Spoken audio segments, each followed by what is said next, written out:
Oi, quarto ano, tudo bem com vocês? Espero que sim. Eu sou a professora Idila e no vídeo de hoje nós vamos falar sobre rios.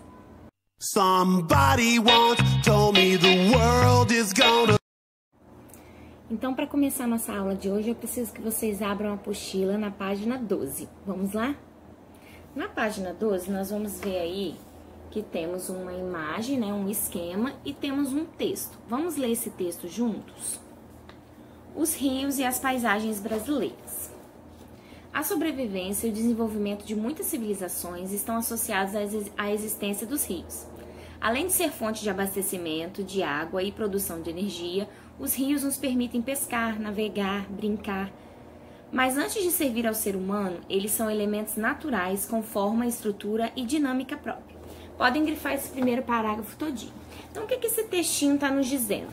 Que a sobrevivência e o desenvolvimento de muitas civilizações ao longo de muitos e muitos anos depende diretamente da existência dos rios, né? Navegação, pesca, plantio, né? Então, até hoje, o rio nos serve dessa maneira.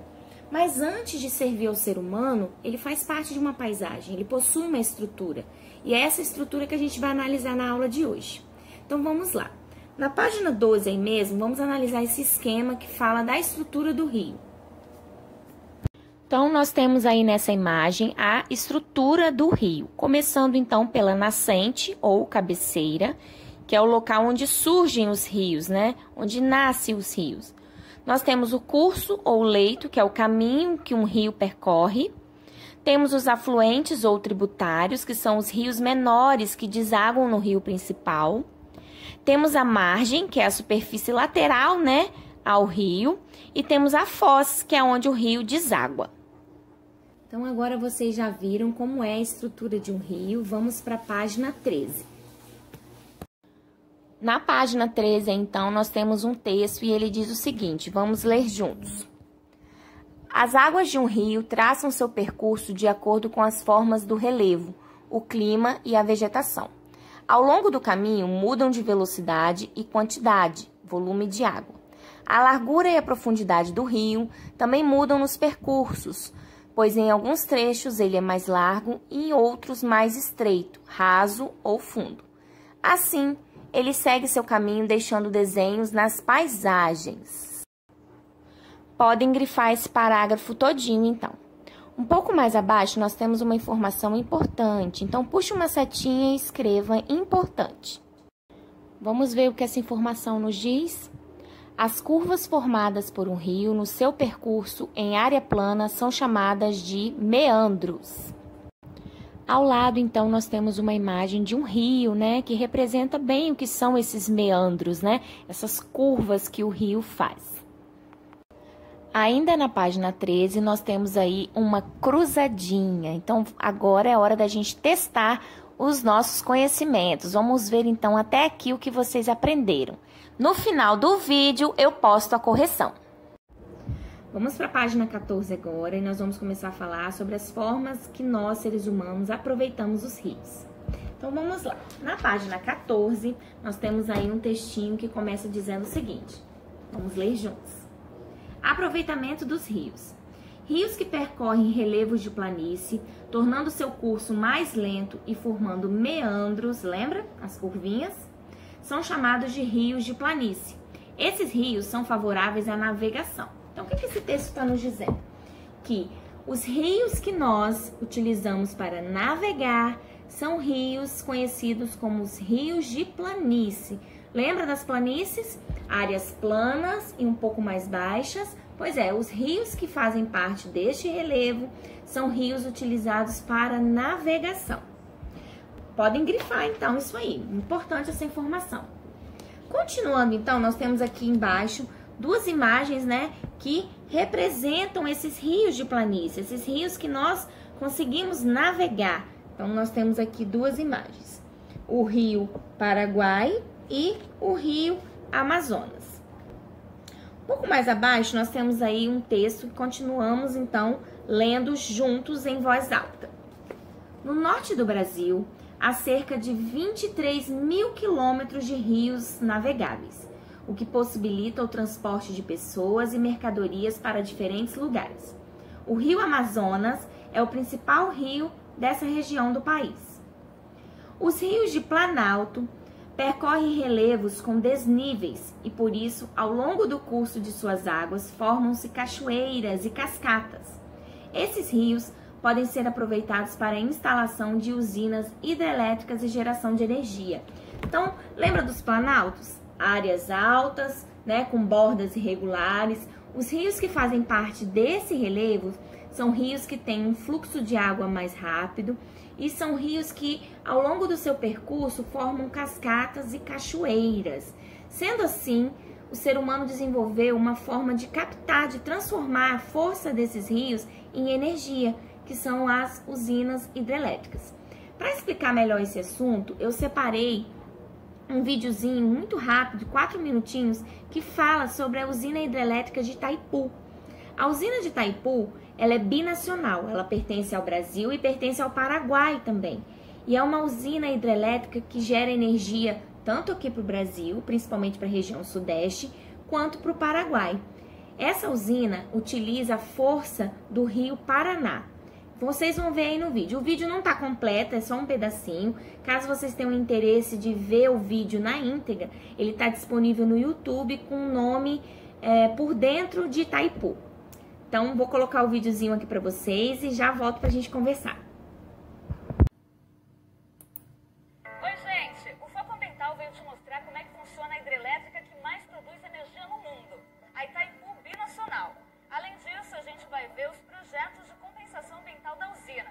Agora vamos logo, que Itaipu é imensa.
Usado para construir Itaipu, dava para fazer 210 estádios do Maracanã.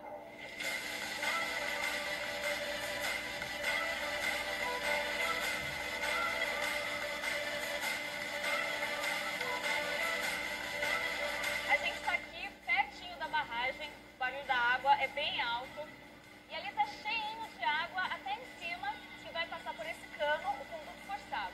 Paulo, e depois acontece o quê? Esse grande volume de água que vai passar pelo conduto forçado gira em torno de aproximadamente 700 metros cúbicos de água por segundo. Essa água vai cair por aproximadamente 120 metros e vai ganhar uma energia.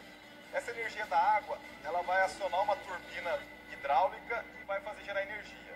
A energia que é gerada, logo após isso, vai ser transmitida nas linhas de transmissão. Ela vem com bastante força, né? Porque eu vi que a turbina pesa 300 toneladas. Para girar uma turbina de 300 toneladas... A energia que a água adquire nesse percurso que ela transcorre aqui é muito grande. E aí depois a água volta pro rio? Pro rio, exatamente.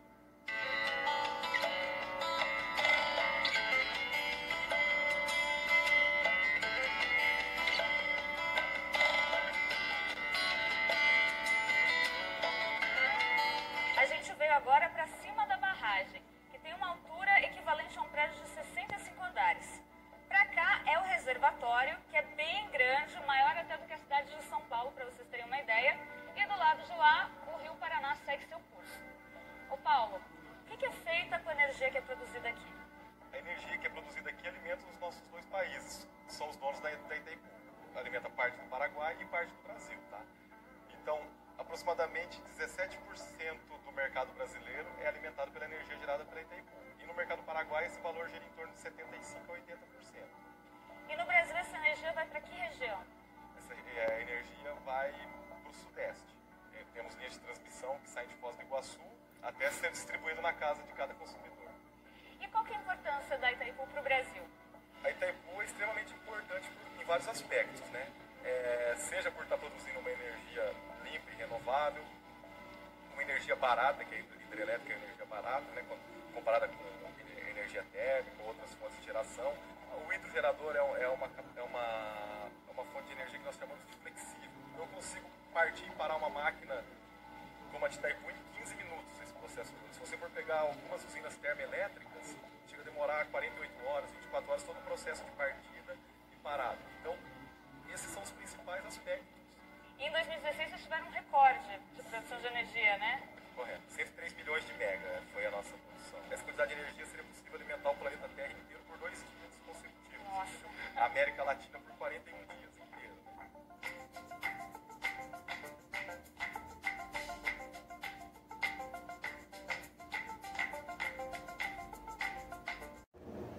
Gostaram do videozinho? Pois é, informação importante, né? E a Itaipu, ela tá dentro do território brasileiro, olha que legal, né? Lá na cidade de Foz do Iguaçu. Então, muito interessante, importante vocês saberem disso. E um detalhe que eu esqueci de falar para vocês, na página 14, para vocês grifarem esse parágrafo que diz assim: os rios de Planalto percorrem relevos até geração de energia. Esqueci de falar com vocês para grifar, informação muito importante. Continuando então, nós vamos para a nossa página 15. Então, vamos ver o que lá na página 15 a nossa apostila nos diz. Vamos ler juntos. O Rio São Francisco, também conhecido como Velho Chico, com cachoeiras e corredeiras em vários trechos, é outro exemplo de rio de Planalto.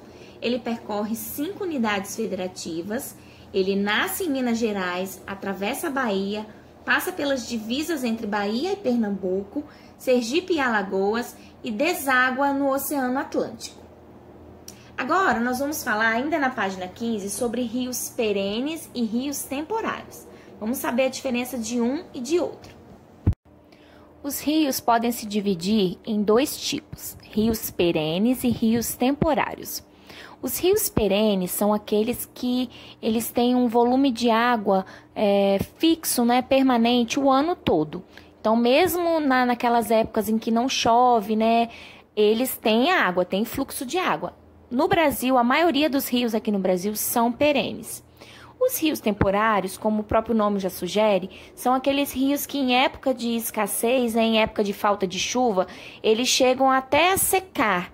E aí depois, quando volta a chover, volta a ter fluxo de água novamente. Ainda aí na página 15, nós temos um enigma a ser decifrado na seção Vamos Brincar. E aí, será que você consegue decifrar esse enigma? Dê um pause no seu vídeo, resolva e volta para a gente conversar. Vou postar a resposta no final dessa aula, fica ligadinho.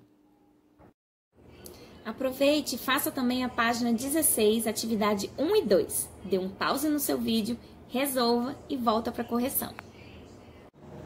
Voltamos então com a correção, nós vamos lá para a página 13, onde a gente teve a nossa primeira atividade, que foi a cruzadinha. Então, se for preciso, você vai pausando o vídeo para poder copiar a resposta, caso você tenha errado. Mas eu espero que você tenha acertado tudo. Então, vamos lá. Na página 13, então, letra A da nossa cruzadinha, diz o seguinte: lugar onde o rio nasce é a nascente. Lembrando que nascente tem um Szinho antes do C. Então, para sua resposta ficar correta, você tem que escrever nascente, né? Com um S antes do C. Letra B. É o caminho que o rio percorre da nascente até a foz. Leito. Letra C.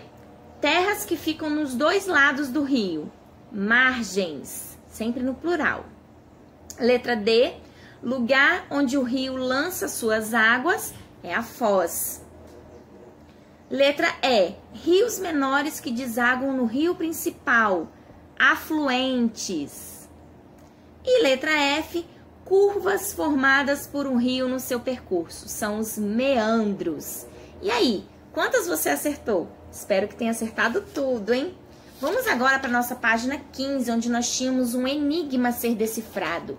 E aí, você conseguiu decifrar esse enigma? Vamos ver a resposta. Então, a resposta para o nosso enigma é: os rios brasileiros são alimentados pelas águas das chuvas. Aí na página 16, então, nós temos atividade 1 e 2. Na letra A da número 1, diz o seguinte: pinte com um lápis de cor amarela as utilidades das águas do rio para a comunidade do indígena Guaraci. Então, vamos lá. Quais são as utilidades da água para o índiozinho Guaraci e sua comunidade? Água para beber, para cozinhar, para tomar banho e para retirar o alimento. Então, você vai pintar de amarelo essas utilidades. Na letra B, cite 3 formas de aproveitamento dos rios no lugar onde você mora. Então, se você tiver pesquisado sobre o Espírito Santo, você vai ver que as formas de se aproveitar o rio aqui no nosso estado são para navegação, lazer, pesca e irrigação, né? Então, anotem aí: navegação, lazer, pesca e irrigação. Complete as frases com as palavras do quadro. Na questão 2, então, nós temos aí 4 palavrinhas. E na letra A, começa o seguinte: os rios de planície, né, têm curso mais lento e são favoráveis à navegação. Na letra B, os rios de planalto, né, percorrem relevos com desníveis e podem ser aproveitados para a instalação de usinas hidrelétricas. Na letra C, rios que mantêm seu curso com água o ano inteiro são chamados de perenes, né? Ou permanentes. Na letra D, em locais onde há seca prolongada, com escassez ou poucas chuvas, os rios secam completamente e são, então, os rios temporários. E aí, acertou tudo? Espero que sim. A gente chega ao final da nossa aula de hoje, espero que você tenha aprendido um pouco mais sobre rios. E se caso você tenha curiosidade de saber um pouco mais, pesquise a respeito dos rios existentes no nosso município de Cariacica. Na nossa próxima aula, nós vamos falar sobre bacias hidrográficas. Espero vocês então. Até mais. Tchau!